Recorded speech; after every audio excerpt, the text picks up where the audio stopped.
नमस्कार, स्वागत है आप सभी का वाईटी एजुकेशन पे। चैनल पे नए हैं तो चैनल को सब्सक्राइब जरूर कर लीजिएगा। बिहार की आगामी परीक्षाओं के लिए जितने भी छात्र आप तैयारी कर रहे हैं उन सभी के लिए करंट अफेयर का सीरीज बहुत ही ज़्यादा इंपॉर्टेंट है। डेली बेसिस पे एक एक दिन करके हर दिन आप करंट के टॉपिक से अवेयर रहें, ताकि यहाँ से जितने भी जुड़े हुए प्रश्न आपको दिए जाते हैं उसका प्रैक्टिस हो सके। रोज आपको 30 प्रश्न लगभग दिए जाते हैं, जो कि आपके आने वाले आगामी परीक्षा के लिए बेहद इंपॉर्टेंट और यानी कि महत्वपूर्ण है। तो आप लोग भी इस सेट को लगाएं। नीचे आंसर में जो कमेंट सेक्शन है उसमें आंसर अपने कमेंट कीजिए, कितना उत्तर सही कर पा रहे हैं आप भी हमें कमेंट बॉक्स में कमेंट करके भी जरूर बताएं। इसका पीडीएफ हम आपको साझा करते हैं वाईटी एजुकेशन के टेलीग्राम पे, तो आप वहां से जाके टेलीग्राम से इसको डाउनलोड भी कर लीजिए। चलिए शुरुआत करते हैं आज के पहले प्रश्न से। दोस्तों सीधे लिए चलते हैं उन प्रश्नों पे जहां पे आपसे यहाँ से सवाल पूछे जाएंगे। तो पहला सवाल यहाँ पे आपके लिए है कि भारत सरकार ने अभी हाल ही में नवाचार केंद्र की स्थापना के लिए किस देश के मेजबान देश समझौते पर हस्ताक्षर किए हैं। तो देखिए ये संस्था है अंतर्राष्ट्रीय दूरसंचार संघ, नोट कर लीजिएगा। और ये जो हुआ है ये कहाँ हुआ है, तो न्यू दिल्ली में हुआ। कहाँ पे हुआ है, न्यू दिल्ली में। यानी कि मेजबान देश कौन हो गया, हमारा इंडिया ही हो गया।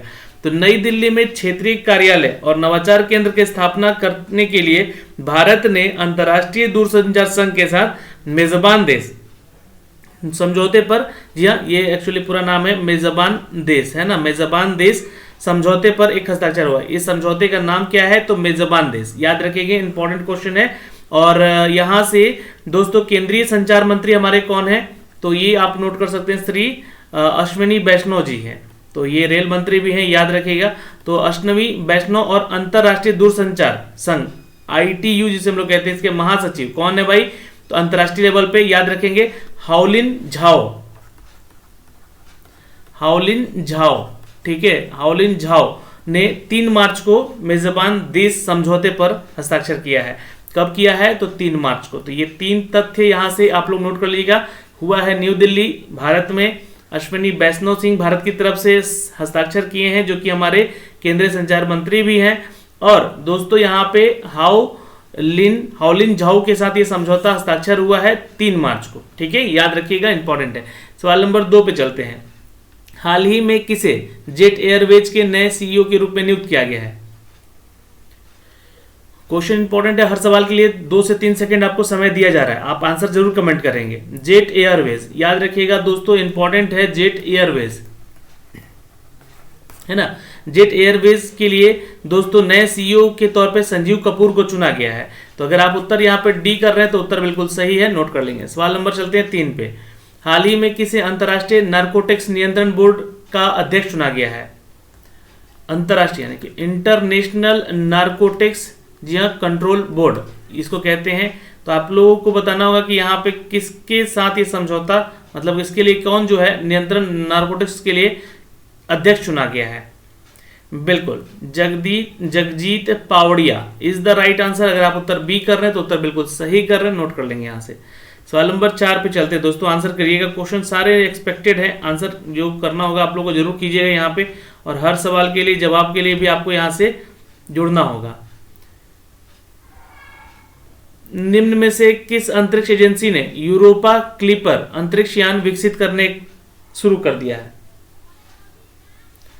तो भाई ये एजेंसी है यूरोपा क्लिपर, जी हाँ, याद रखिएगा कहाँ की है एजेंसी है, तो अमेरिका की एक एजेंसी है नासा, जिसने कि ये विकसित करना इसको शुरू कर दिया है। जी हाँ, नोट कर लीजिएगा दोस्तों, यूरोपा क्लिपर नाम याद रखिएगा, यूरोपा क्लिपर, ये इंपॉर्टेंट फैक्ट है यहाँ से। और ये जो है अंतरिक्ष यान विकसित करना शुरू कर दिया है अमेरिका ने। इससे पहले Europa multiple fly by mission के नाम से इसको जाना जाता था। यूरोपा, दिया लिख देता हूं मैं यहाँ पे, यूरोपा मल्टीपल फ्लाई बाई, है ना, फ्लाई बाई इस नाम से जाना जाता था। यूरोपा मल्टीपल फ्लाई बाई के नाम से जाना जाता था। अब इसका नाम यूरोपा क्लिपर हो गया है। और इसको विकसित करने के लिए नासा यानी कि अमेरिका की एजेंसी है, अंतरिक्ष एजेंसी है, जिसने कि कार्य शुरू कर दिया है। दोस्तों अमेरिका का अभी जो राष्ट्रपति है वो है जो बाइडेन, याद रखेंगे। और दोस्तों यहाँ की करेंसी क्या है, तो डॉलर होती है, अमेरिकन डॉलर। और यहाँ के दोस्तों कैपिटल सिटी क्या है, तो यहाँ पे होता है दोस्तों कैपिटल सिटी वाशिंगटन DC, याद रखिएगा। सवाल नंबर 5 पे चलते हैं दोस्तों। किसे रिसर्च एंड एनालिसिस विंग यानी कि रॉ का प्रमुख नियुक्त किया गया है।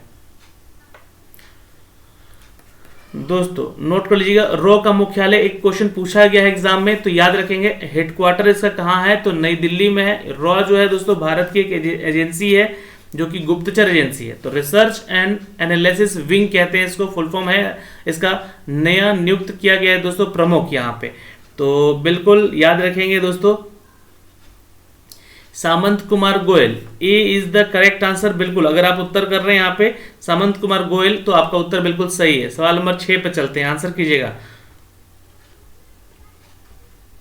गंगा कायाकल्प के लिए हाल ही में किस मिशन को विशेष ज्यूरी पुरस्कार से सम्मानित किया गया है?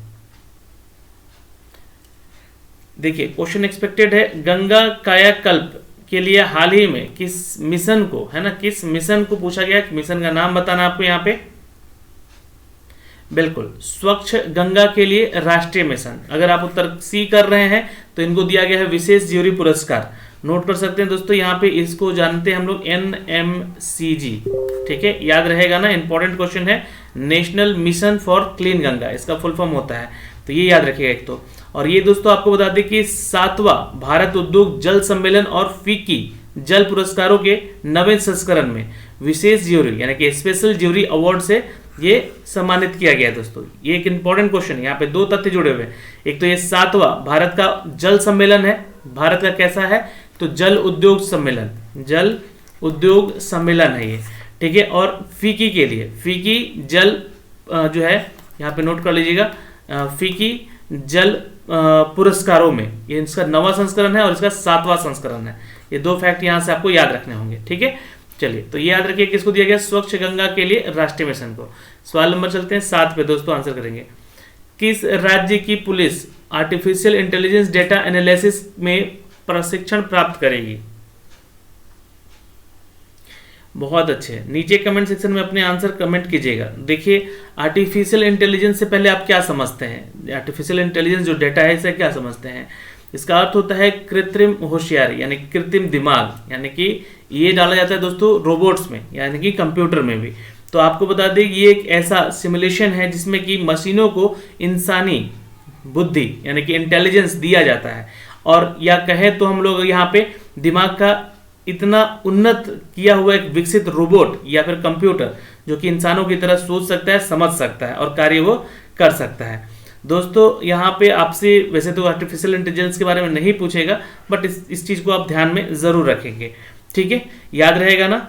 चलिए कृत्रिम बुद्धिमत्ता इसको कहते हैं आर्टिफिशियल। तो यहाँ पे मुझे किस राज्य की पुलिस को डाटा एनालिसिस में प्रशिक्षण प्राप्त करेगी आर्टिफिशियल इंटेलिजेंस में?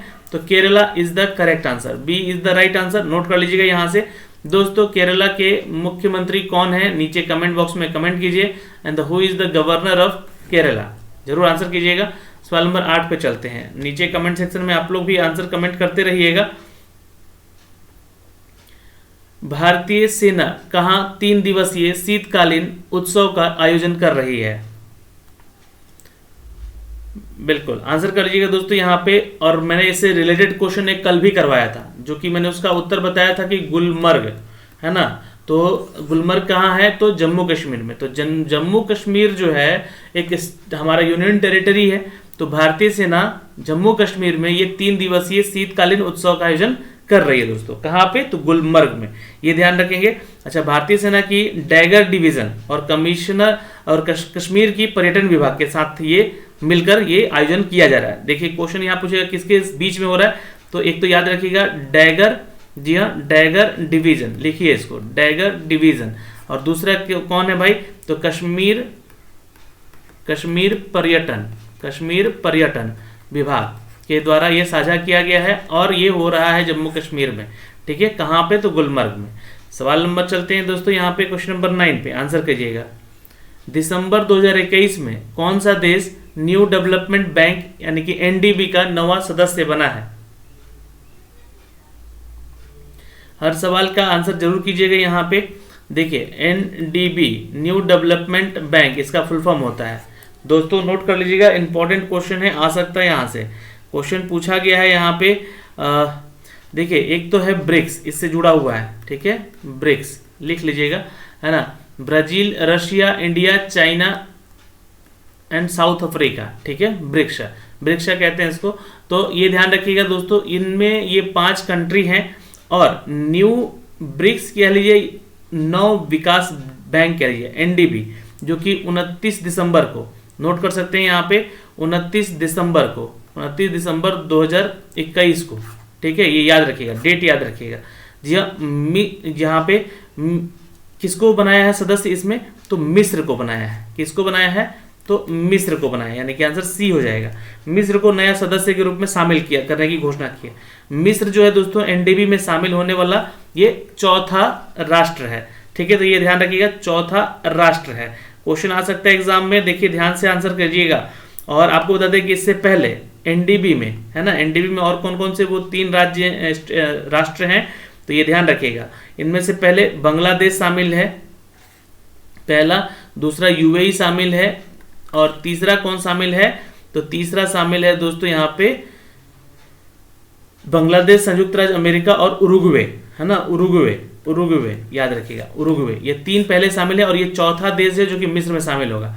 पर यहाँ पे ये ध्यान रखिएगा, ये ब्रिक्स जो है इसका सम्मेलन करवाया और इसमें 9वां सदस्य देश बना है, 5 इधर है और ये अब 4 हो गए, तो 9वां सदस्य बना मिस्र, इसलिए यहाँ पे 9वां लिखा गया है, ठीक है, ये ध्यान रखिएगा, कंफ्यूज बिल्कुल नहीं होना है और इन सभी चीज़ों को, फैक्ट को ध्यान में रखना अपने को। सवाल नंबर 10 पे चलते हैं। 4 मार्च 2022 को किस राज्य के मुख्यमंत्री ने अम्मा और बहिनी योजना शुरू करने की घोषणा की है? बिल्कुल, क्वेश्चन एक्सपेक्टेड है और आ सकता है एग्जाम में भी, हाँ, क्योंकि ये योजनाओं से रिलेटेड है, तो आंसर यहाँ पे करेंगे हम। जी हाँ, Sikkim is the correct answer, Sikkim is the correct answer, जहाँ पे अम्मा और बहिनी योजना, है ना, इसको शुरुआत किया गया है। सवाल नंबर चलते हैं 11 पे दोस्तों, आंसर कीजिएगा। भारत की पहली न्याय घड़ी कहाँ लगाई गई? भारत की पहली न्याय घड़ी लगाई गई है दोस्तों गुजरात हाईकोर्ट में। दोस्तों गुजरात की राजधानी गांधीनगर होती है, ये तो आपको पता ही है, ठीक है, गांधीनगर होता है। और यहाँ के यहाँ पे जो सीएम है वो कौन है, तो भूपेंद्र भाई पटेल है, ठीक है, ये याद रखिएगा। और यहाँ पे गवर्नर कौन है, आप मुझे कमेंट सेक्शन में कमेंट करके बताइए। सवाल नंबर चलते हैं 12 पे दोस्तों, आप लोग भी आंसर करते रहेंगे तो भाई ये अच्छा लगेगा कि आप लोग भी इंटरेस्ट ले रहे हैं और रोज का ये करंट अफेयर का अपडेट आपको दिया जा रहा है। 30 क्वेश्चन प्रैक्टिस करवा देता हूँ ताकि आपको अलग से करंट अफेयर पढ़ना ना पड़े। मात्र 10 से 15 मिनट का वीडियो रहता है और आपके एग्जाम के पॉइंट ऑफ व्यू से इंपॉर्टेंट होता है। हाल ही में किसके द्वारा जारी आंकड़ों के मुताबिक फरवरी 2022 में यूपीआई प्लेटफॉर्म पर भारत की लेन देन की कीमत घटी है? क्वेश्चन इंपॉर्टेंट है, आ सकता है एग्जाम में। हाल ही में किसके द्वारा जारी आंकड़ों के मुताबिक फरवरी 2022 में यूपीआई प्लेटफॉर्म पर भारत की लेन देन की कीमत घटी है? बिल्कुल आंसर कर लीजिएगा दोस्तों, it's a is the correct answer, national payment corporation of India. जी हाँ दोस्तों, आपको बता दें कि करीब 461 करोड़ रुपए लेन देन यहाँ पे हुए थे। और एनपीसीआई, नोट कर सकते हैं दोस्तों, एनपीसीआई ने बताया है कि एनईटीसी फास्टैग, है ना, जो कि ये फास्टैग की सुविधा प्रदान करता है। आप लोग कभी गाड़ी वगैरह से कोई जो कभी रास्ते से अगर गुजरेंगे तो आप लोग रास्ते में जो आप लोग टोल नाका देखते हैं तो वहाँ पे आपकी गाड़ियाँ स्कैन होती है, जिसको कि फास्टैग के जरिए पेमेंट भी कर दिया जाता है। और ये फास्टैग जो है पेमेंट करता है यूपीआई के जरिए। तो यूपीआई प्लेटफॉर्म पे दोस्तों याद रखिएगा, national payment corporation of India NPCI, जी हाँ एनपीसीआई ने बताया है कि एनईटीसी फास्टैग तकनीक के जरिए टोल प्लाजा पर स्वचालित संग्रह के मूल्य हिसाब जो है कितने हैं फरवरी में, तो ये 461 करोड़ रुपए हैं, तो जो कि ये लेन देन में काफ़ी कीमतें घटी हैं। जी हाँ दोस्तों याद रखिएगा। और ये फरवरी 2022 में मामूली वृद्धि हुई थी, इस दौरान में इसको करीब 3631 करोड़ रुपए का फायदा हुआ था, जिसमें कि 24.36 करोड़ का घटा हुआ कीमत यहाँ पे दिखाया गया है। तो यहाँ पे आंसर कर लीजिएगा, NPCI is the correct answer. सवाल नंबर 13 पे चलते हैं। हाल ही में आरबीआई द्वारा ई रुपए की सीमा को बढ़ाकर कितना कर दिया गया है? तो ई रूपी, देखिए याद रखिएगा, भारतीय रिजर्व बैंक के द्वारा इसको अपडेट किया गया था। ई रूपी, है ना, ई रूपी आई होता है यहाँ पे, ठीक है, याद रखिएगा, ई रूपी वाउचर आप लोग पढ़े भी होंगे करंट अफेयर में, तो ये ध्यान में रखिएगा यहाँ पे। जी हाँ, आंसर कर लीजिएगा दोस्तों, इट्स 1,00,000 रुपए। D is the correct answer. सवाल अच्छा, आरबीआई से सवाल उठा है तो ध्यान रखिएगा इसका हेडक्वार्टर कहाँ होता है, तो मुंबई में है, और इसके जो गवर्नर हैं वो कौन है, तो शक्तिकांत दास हैं। ये लिख लीजिएगा, इंपॉर्टेंट क्वेश्चन है, आ सकता है एग्जाम में, आया भी है अभी हाल ही में परीक्षाओं में। सवाल नंबर चलते हैं 14 पे दोस्तों, आंसर कीजिएगा। हाल ही में किस देश की अर्थशास्त्री रेबेका ग्रीनपेन को संयुक्त राष्ट्र व्यापार और विकास सम्मेलन के महासचिव के रूप में नियुक्त किया गया है? संयुक्त राष्ट्र, जी हाँ दोस्तों याद रखिएगा, अनटैड, संयुक्त राष्ट्र व्यापार और विकास सम्मेलन। जी हाँ दोस्तों याद रखेंगे, रेबेका ग्रीनपेन बनी है यहाँ की महासचिव। ये तो आपको ध्यान में रखना पड़ेगा, ये क्वेश्चन ये भी है, लेकिन ये दोस्तों किस देश से संबंधित है, तो Costa Rica is the correct answer, A is the right answer. चलिए, कोस्टा रिका का कैपिटल सिटी और करेंसी आप हमें कमेंट बॉक्स में सर्च करके जरूर बताइएगा। हाल ही में किस अभिनेत्री को भारतीय एक्सा लाइफ इंश्योरेंस की ब्रांड एम्बेसडर बनाई गई है? तो स्टार मार्क यहाँ भी लगेगा क्योंकि इससे रिलेटेड क्वेश्चन एग्जाम में पूछे जाते हैं। भारतीय एक्सा लाइफ इंश्योरेंस, नोट कर सकते हैं दोस्तों, यहाँ पे आप लोगों ने देखा भी होगा कहीं पे लिखा हुआ भारतीय एक्सा, है ना, भारतीय एक्सा लाइफ इंश्योरेंस। तो इसमें राष्ट्रीय पुरस्कार विजेता अभिनेत्री विद्या बालन को दिया गया है दोस्तों, इनको बनाया गया है ब्रांड एम्बेसडर के रूप में, सी इज द करेक्ट आंसर। अच्छा दोस्तों, आपको बता दें कि अपना ब्रांड एम्बेसडर नियुक्त किए हैं और वहाँ पे ब्रांड एम्बेसडर के रूप में भारतीय एक्सा लाइफ इंश्योरेंस जो है एक थीम भी रखा है, डू द स्मार्ट थिंग। जी हाँ, इसको बढ़ावा देने के लिए क्या, hashtag do the smart thing. तो इसको नोट कर लीजिएगा आप लोग, ठीक है। सवाल नंबर चलते हैं दोस्तों 16 पे आंसर करेंगे। हाल ही में केंद्र सरकार ने किसको आरबीआई के केंद्रीय बोर्ड के निदेशक के रूप में नामित किया है? बिल्कुल, क्वेश्चन एक्सपेक्टेड है। केंद्र सरकार ने, और केंद्र सरकार के जो हमारा आरबीआई सेक्शन देखते हैं वो है वित्त मंत्रालय। तो आरबीआई और वित्त मंत्रालय, तो वित्त मंत्रालय के वित्त मंत्री हैं निर्मला सीतारमन जी, और इन्होंने यहाँ पे बनाया है दोस्तों बोर्ड के निदेशक के रूप में नामित किया गया है Sanjay Malhotra. B is the correct answer, note कर लीजिएगा यहाँ से। जी हाँ दोस्तों, यहाँ से एक्सपेक्टेड क्वेश्चन है, केंद्रीय बोर्ड में निदेशक के रूप में इनको नामित किया गया है, और ये जो है संजय मल्होत्रा जो हैं ये 1990 बैच के, कैडर बैच के राजस्थान में, है ना, ये भी ध्यान रखिएगा, क्वेश्चन पूछता भी है, राजस्थान कैडर बैच के 1990 बैच के आईएएस अधिकारी भी रह चुके हैं। तो यहाँ पे इनको बनाया गया दोस्तों 16 फरवरी 2022 से इनको अपने अगले प्रभाव के लिए इनको अलग किया गया। संजय मल्होत्रा को बनाया गया दोस्तों आरबीआई का केंद्रीय बोर्ड के निदेशक के रूप में नियमित किया गया अभी, ठीक है। हाल ही में बिहार के किस वन्य जीव अभ्यारण्य को टाइगर रिजर्व घोषित करने की अनुमति प्रदान की गई? बिल्कुल, यहाँ पे देखिए क्वेश्चन इंपॉर्टेंट भी है भाई, ध्यान रखिएगा, आंसर कर सकते हैं यहाँ पे आप लोग। क्वेश्चन नंबर 17 का, चूंकि बिहार से स्पेशल क्वेश्चन है, एग्जाम में पूछेगा अभी। तो इट्स अ कैमूर वन्य जीव अभ्यारण्य। दोस्तों आपको बता दें कि ये जो कैमूर वन्य जीव अभ्यारण्य है, ये पूरा नहीं भी लिखा गया यहाँ पे, इसको लिखा जाएगा रोहतास और कैमूर, ठीक है, क्योंकि ये जो क्षेत्र है वन्य टाइगर रिजर्व का, और ये रोहतास से भी टच में है, ये बॉर्डर एरिया होता है दोनों का। तो रोहतास कैमूर वन क्षेत्र में राज्य का दूसरा टाइगर रिजर्व केंद्र का रास्ता साफ कर दिया गया है। इसके लिए केंद्रीय टाइगर रिजर्व अथॉरिटी ने अपनी सहमति भी दे दी है। तो बिहार से संबंधित है, आंसर बी कर लीजिएगा। तो सीएम कौन है अभी यहाँ पे? नीतीश कुमार है, याद रखेंगे। यहाँ पे पटना जो है यहाँ का कैपिटल सिटी होता है। गवर्नर यहाँ पे फागू चौहान है अभी, ठीक है। नेक्स्ट में चलते हैं क्वेश्चन नंबर 18 पे दोस्तों। भारतीय प्रतिभूति एवं विनिमय बोर्ड का नया चेयरपर्सन किसे नियुक्त किया गया है? Security exchange board of India, ठीक है, ये बने हैं। यहाँ पे एसएबी के नए अध्यक्ष के पद पे कौन आए हैं? तो आंसर कीजिएगा दोस्तों क्वेश्चन नंबर 18 का Madhabi Buch, B is the correct answer. चलिए आप हमें इसका हेडक्वार्टर बताएंगे कहाँ होता है दोस्तों, क्योंकि बता चुके हैं आप लोगों को। सवाल नंबर 19 पे चलते हैं। देखिए क्वेश्चन इंपॉर्टेंट है। भारतीय सेना द्वारा क्वांटम प्रयोगशाला का स्थापना कहाँ किया गया है? भारतीय सेना द्वारा क्वांटम प्रयोगशाला की स्थापना कहाँ की गई है? एग्जैक्टली आंसर कर लेंगे दोस्तों यहाँ पे बी, महू मध्य प्रदेश। महू जो क्षेत्र है मध्य प्रदेश का क्षेत्र है और आपको ये इंदौर के पास का एक क्षेत्र है दोस्तों महू, और ये मिलिट्री एरिया है मध्य प्रदेश के लिए। ठीक है, तो ये ध्यान रखिएगा, इंपॉर्टेंट क्वेश्चन यहाँ से बन सकता है। इंदौर यानी कि मध्य प्रदेश के सीएम कौन है? तो शिवराज सिंह चौहान है, याद रखेंगे। और यहाँ के गवर्नर कौन है? कल ही मैंने आपको नाम बताया उनका नाम आप कमेंट सेक्शन में कमेंट करके हमें बताएंगे।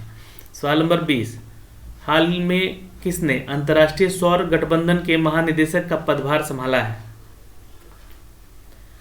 क्वेश्चन नंबर 20 यहाँ से एक्सपेक्टेड है, आ सकता है एग्जाम में। जी हाँ, बिल्कुल याद रखेंगे दोस्तों, Ajay Mathur, B is the correct answer, जो कि अंतर्राष्ट्रीय सौर गठबंधन के महानिदेशक के रूप में पदभार संभाले हैं। सवाल नंबर 21, 1 मार्च से लेकर 7 मार्च तक के सप्ताह को किस सप्ताह के रूप में मनाया जा रहा है? जन औषधि दिवस सप्ताह, B is the correct answer. ये क्वेश्चन भी बता चुके हैं आपको। सवाल नंबर 22 पे चलते हैं दोस्तों, आंसर कीजिएगा। हाल ही में किस कंपनी ने नया ईवी ब्रांड वीडा शुरू किया है? कल ही मैंने आपको ये क्वेश्चन बताया था, तो याद रखिएगा। जी हाँ दोस्तों, हीरो मोटोकॉर्प। ठीक है, आंसर क्या कर लेंगे? B is the right answer. सवाल नंबर चलते हैं 23 पे। हाल ही में प्रधानमंत्री मातृ वंदना योजना के तहत पहली बार मां बनने वाली महिला को कितने रुपए तक की सहायता प्रदान की जाएगी? प्रधानमंत्री मातृ वंदना योजना, देखिए ये क्वेश्चन एक्सपेक्टेड है और इसमें एक एडिशन किया गया है कि अब इसमें जो रुपए मिलेंगे आप लोगों को, जी हाँ, कितने मिलेंगे आपको आंसर करना होगा। यहाँ पे नोट कर लीजिएगा, 5,000 अब मिलेंगे। ठीक है, ए इज द करेक्ट आंसर, यहाँ से नोट कर सकते हैं। प्रधानमंत्री मातृ वंदना योजना भी ऐसे ही एक ऐसी योजना है, योजना के तहत पहली बार उन गर्भवती महिलाओं को गर्भवती होने पर 3 किस्तों में ये 5,000 रुपये दी जाएगी और ये केंद्र सरकार के द्वारा आर्थिक सहायता के तौर पे ये दी जाएगी। जी हाँ, जिले की 29,000, हर जिले में 29,000 महिलाओं ने खुद को स्वस्थ रखने के लिए करीब 11.15 करोड़ रुपए की सहायता सरकार से ली हुई है। तो आंसर ए कर लीजिएगा, 5,000 जो कि किस्तों में दी जाएगी उन गर्भवती महिलाओं को। सवाल नंबर 24 पे, हाल ही में बिहार में 7 निश्चय पार्ट 2 योजना के तहत गांवों में सोलर लाइट लगाने का काम कब से शुरू किया जाएगा?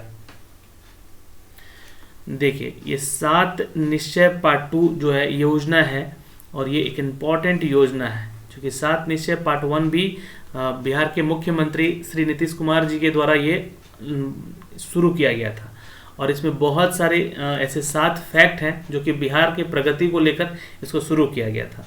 ठीक है, तो नीतीश कुमार का ये बड़ा फैसला है कि इस बार सोलर लाइटें जो हैं ये हर गांव के क्षेत्रों में ये लगाए जाए। तो आंसर कर लीजिएगा यहाँ पे दोस्तों, कब से? तो 15 अप्रैल। जी हाँ, D is the correct answer, यहाँ से आप नोट कर सकते हैं, D is the correct answer. सवाल नंबर चलते हैं 25 पे दोस्तों, आंसर कर लीजिएगा। हाल ही में भारत उद्योग जल सम्मेलन और फीकी जल पुरस्कारों के 9वें संस्करण किसे गंगा कायाकल्प के लिए स्पेशल जूरी अवार्ड दिया गया है? ये क्वेश्चन शायद मैंने अभी ऊपर करा दिया आप लोगों को, तो स्वच्छ गंगा के लिए ये दिया गया है। सवाल नंबर 26, हाल ही में भारत का पहला फ्लोटिंग स्टोरेज और रिगैसिफिकेशन यूनिट होगा जॉइंट में और किस भारतीय टर्मिनल पर पहुंचा है? हाल ही में भारत का पहला फ्लोटिंग स्टोरेज, नोट कर सकते हैं, रिगैसिफिकेशन यूनिट जो होगा दोस्तों, यहाँ पे इसका नाम होएगा है ना, एच, ठीक है, होएगा। तो यहाँ से होएगा गैंट, ठीक है, होएगा गैंट reach with the Indian terminal recently. तो याद रखिएगा दोस्तों, Jaigarh terminal Mumbai, C is the perfect answer. सवाल नंबर 27, आंसर कीजिएगा दोस्तों, यहाँ पे ये भी क्वेश्चन बता चुका हूँ। भारत के किस राज्य को भारत का पहला वैज्ञानिक पक्षी एटलस मिला है? पहला वैज्ञानिक पक्षी एटलस मिला है केरला, याद रखेंगे दोस्तों। सी, ए इज द करेक्ट आंसर। ठीक है, नोट कर लीजिएगा। सवाल नंबर 28, भारत का पहला फ्लोटिंग स्टोरेज और रिगेफिकेशन यूनिट होएगा ज्वाइंट किस राज्य में स्थित है? तो ये है एच जयगढ़ एनर्जी के टर्मिनल पर प्राप्त हुआ है। तो किस राज्य में है? तो महाराष्ट्र में है। D is the right answer. सवाल नंबर 29, विश्व एथलेटिक्स पैदल चाल टीम चैंपियनशिप 2022 में पहली बार भारतीय महिला टीम ने कौन सा पदक जीता है? बिल्कुल आंसर कर लीजिएगा, इट्स अ बी, ब्रॉन्ज जीता है। ठीक है, नोट कर लीजिएगा दोस्तों यहाँ से विश्व एथलेट पैदल चाल में। ठीक है, पैदल चाल भी है यहाँ पे इस एथलीट में शामिल, जिसमें कि इसमें चैंपियनशिप 2022 में पहली बार भारतीय महिला ने जीता है, तो वो ब्रॉन्ज मेडल। सवाल नंबर 30, हाल ही में महिला पुलिसकर्मियों के लिए किस नाम से सुरक्षा कवच को तैयार किया गया है? Exactly it's a D, Prajwala. Note कर सकते हैं दोस्तों, आंसर क्या कर लेंगे? प्रज्वला। ठीक है, D is the right answer. तो दोस्तों यहाँ पे हमने देखे उन सभी प्रश्नों को जो कि आपके आने वाले परीक्षा के लिए एक्सपेक्टेड ही नहीं, मोस्ट इंपॉर्टेंट प्रश्न है। आप इसकी तैयारी करते रहें, अपनी परीक्षाओं में लगे रहें। और देखिए बीपीएससी का डेट भी एक्सटेंड हो गया है, तो अभी आप लोगों के पास समय डाइवर्ट होने का नहीं है, बल्कि इसमें और सतत प्रयास करने की ज़रूरत है। आप लोग के लिए प्रैक्टिस सेट भी लेकर आएंगे जल्द ही बीपीएससी के रिगार्डिंग। और बिहार दुर्गा जो मेंस की तैयारी कर रहे हैं छात्र, वो भी थोड़ा सा धैर्य रखिए, आप लोग के लिए सेट तैयार कर रहा हूँ। और वो जल्दी आपको 30 सेट ऐसे मिलेंगे जो कि आपके एग्जाम के पॉइंट ऑफ व्यू से बहुत इंपॉर्टेंट होंगे। ऑल द बेस्ट, मिलेंगे आपसे अगले वीडियो में, तब तक के लिए बाय बाय।